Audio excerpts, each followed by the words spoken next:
السلام علیکم ورحمۃ اللہ وبرکاتہ. نحمده ونصلي على رسوله الكريم اما بعد فاعوذ بالله من الشيطان الرجيم بسم الله الرحمن الرحيم رب اشرح لي صدري ويسر لي امري واحلل عقدة من لساني يفقهوا قولي. ہماری آج کی گفتگو کا موضوع ہے روزہ کس کے لیے. گویا ہم سب کو اس بات کا فیصلہ کرنا ہے کہ ہم جو صبح سے شام تک بھوکے پیاسے رہتے ہیں اور بہت سی خواہشات کو چھوڑتے ہیں، اپنی زبان کو کنٹرول میں رکھتے ہیں، تو یہ ساری کوشش، ایفرٹ، بھاگ دوڑ، محنت، یہ سب کس کو خوش کرنے کے لیے ہے؟ بعض لوگوں کا خیال یہ ہے کہ روزہ صحت کے لیے ایک اچھا ذریعہ ہے، یا بعض اوقات اپنی نیکی کے اظہار کا ایک بہترین طریقہ ہے. لیکن بات یہ ہے کہ روزہ دراصل اللہ رب العزت کے لیے، اس کی خوشنودی کے لیے. اسلام میں کوئی بھی نیک عمل، خواہ وہ چھوٹا ہو یا بڑا ہو، جب تک اس کے پیچھے نیت اچھی نہ ہو، اس کا کوئی اجر نہیں، اس کا کوئی فائدہ نہیں. اللہ سبحانہ وتعالی صرف ہمارے ظاہر کو نہیں دیکھتے، وہ ہمارے دل بھی دیکھتے ہیں، ہمارے سینوں کے اندر چھپی ہوئی نیتوں تک سے واقف ہیں. ایک حدیث میں آتا ہے کہ ان اللہ لا ينظر الى صورکم واموالکم ولکن ينظر الى قلوبکم واعمالکم. اللہ تمہاری صورتوں اور تمہارے مال کو نہیں دیکھتا، بلکہ وہ تو تمہارے دلوں اور تمہارے اعمال کو دیکھتا ہے، اور پھر اعمال بھی وہ جن کے پیچھے نیت اچھی ہو. وہ مشہور حدیث تو آپ سب نے سن رکھی ہوگی کہ انما الاعمال بالنیات، کہ یقیناً اعمال کا دار و مدار نیت پر ہے. نیت کسی بھی عمل کے لیے ایک بنیاد یا فاؤنڈیشن کی حیثیت رکھتی ہے. جس طرح ایک عمارت بنیاد کے بغیر کھڑی نہیں ہو سکتی، خواہ وہ کتنی ہی عالیشان کیوں نہ ہو، جس طرح ایک پودا جڑوں کے بغیر کھڑا نہیں ہو سکتا، ایک بیج کے بغیر ایک پودے کا تصور نہیں کیا جا سکتا، اسی طرح اسلام میں کسی عبادت کا اصل مقصد اس وقت تک پورا نہیں ہوتا، اس پر اجر و ثواب کے بارے میں سوچا نہیں جا سکتا جب تک کہ اس کے پیچھے نیت اچھی نہ ہو. نیت کا لفظ عربی زبان کا ایک لفظ ہے جس کا روٹ نوا ہے، نون واو یہ. نوا عربی میں گٹلی کو کہتے ہیں. تو گویا جیسے ایک گٹلی ایک پودے کے وجود کا ذریعہ بنتی ہے، اسی طرح اچھی نیت اچھے عمل کی بنیاد بنتی ہے. خاص طور پر روزے کے بارے میں ایک حدیث بھی آتی ہے. عن ابی ہریرہ قال قال رسول اللہ صلی اللہ علیہ وسلم قال اللہ عز وجل کل عمل ابن آدم له الا الصیام فانہ لی وانا اجزی بہ متفق علیہ. حضرت ابو ہریرہ رضی اللہ تعالی عنہ سے روایت ہے، کہتے ہیں کہ نبی صلی اللہ علیہ وسلم نے فرمایا، اللہ تعالیٰ فرماتے ہیں انسان کا ہر عمل اس کے لیے ہے سوائے روزے کے کہ وہ صرف میرے لیے ہے اور میں ہی اس کی جزا دوں گا. اور روزے میں خاص طور پر نیت کا اہتمام اس لیے بھی کہ روزہ ایک ایسی عبادت ہے جس میں ایک انسان یا تو خود جانتا ہے کہ وہ یہ عبادت کر رہا ہے یا نہیں، یا اس کا رب جانتا ہے. اور دوسرے لفظوں میں روزہ ایک ایسی عبادت بھی ہے جو ہماری نیت کو اللہ کے لیے خالص کرنے کا ایک ذریعہ بھی ہے. اور اس کے ساتھ ہی ہم دیکھتے ہیں کہ ریاکاری کی عبادت اللہ تعالیٰ کے ہاں سخت ناپسندیدہ ہے. ایک حدیث کے مطابق ایسی عبادات کو شرک قرار دیا گیا ہے. مسند احمد کی ایک روایت ہے، عن شداد بن اوس قال سمعت رسول اللہ صلی اللہ علیہ وسلم یقول من صلى يرائي فقد اشرک ومن صام يرائي فقد اشرک ومن تصدق يرائي فقد اشرک.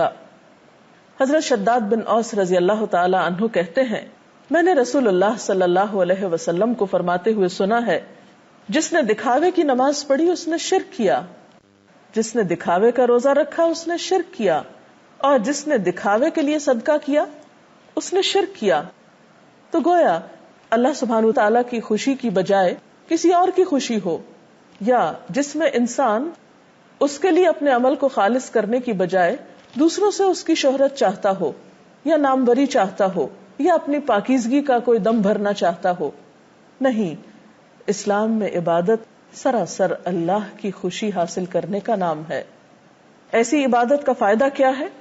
نبی صلی اللہ علیہ وسلم نے فرمایا من صام یوما ابتغاء وجہ اللہ بعدہ اللہ من جہنم. بہقی کی اس روایت کا مطلب یہ ہے کہ جو شخص اللہ تعالیٰ کی رضامندی کے لیے ایک دن کا روزہ رکھے گا اللہ تعالیٰ اس کو جہنم سے دور کر دے گا.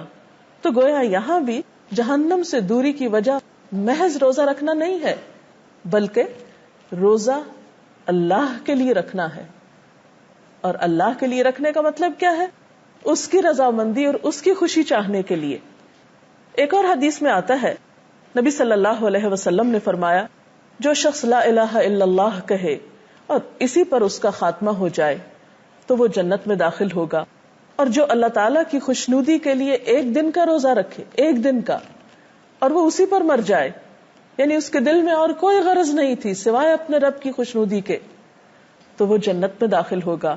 اور جو شخص اللہ تعالیٰ کی خوشنودی کے لیے صدقہ و خیرات کرے اور اسی پر اس کا خاتمہ ہو تو وہ بھی جنت میں داخل ہوگا.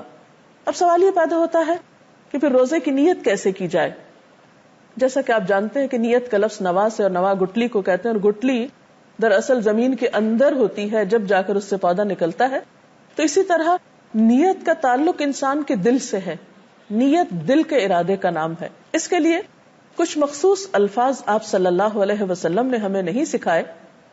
اور نیت دراصل انسان کا اپنے شعور کے ساتھ خود اپنے ساتھ ایک وعدہ اور ارادہ ہے کہ میں یہ کام اللہ تعالیٰ کے لیے کرنے جا رہا ہوں.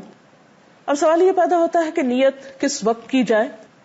تو روزہ رکھنے کی نیت روزے کا وقت شروع ہونے سے پہلے کر لینی چاہیے، کیونکہ حضرت حفصہ کی ایک روایت میں آتا ہے کہ نبی صلی اللہ علیہ وسلم نے فرمایا من لم یجمع الصیام قبل الفجر فلا صیام لہ. جس نے فجر سے پہلے روزے کی نیت نہیں کی اس کا روزہ نہیں. تو فرضی روزے میں روزے کی نیت فجر کے شروع ہونے سے پہلے کر لینی چاہیے. گویا جس وقت آپ کی سحری کا وقت ختم ہوتا ہے اس کے ساتھ ہی نیت شروع ہو جانی چاہیے. تو خلاصہ یہ ہے کہ انسان جو بھی اچھا کام کرے وہ دکھاوے کے لیے نہ کرے، لوگوں سے جزا پانے کے لیے نہ کرے، لوگوں کی تعریف چاہنے کے لیے نہ کرے، بلکہ اللہ کے لیے کرے. کیوں؟ اس لیے کہ سب کچھ تو ہمیں اسی نے دیا. ہمارے پاس جو کچھ ہے، ہمارا یہ جسم، ہمارے لیے کھانے کی نعمتیں، ہمارے لیے دنیا کی اور ان گنت نعمتیں، یہ سب کچھ کہاں سے ملی ہم کو؟ اللہ رب العزت کی طرف سے. اور جب ہم عبادت کرتے ہیں تو دراصل ایک طرح سے ہم ان نعمتوں کا شکرانہ ادا کر رہے ہوتے ہیں.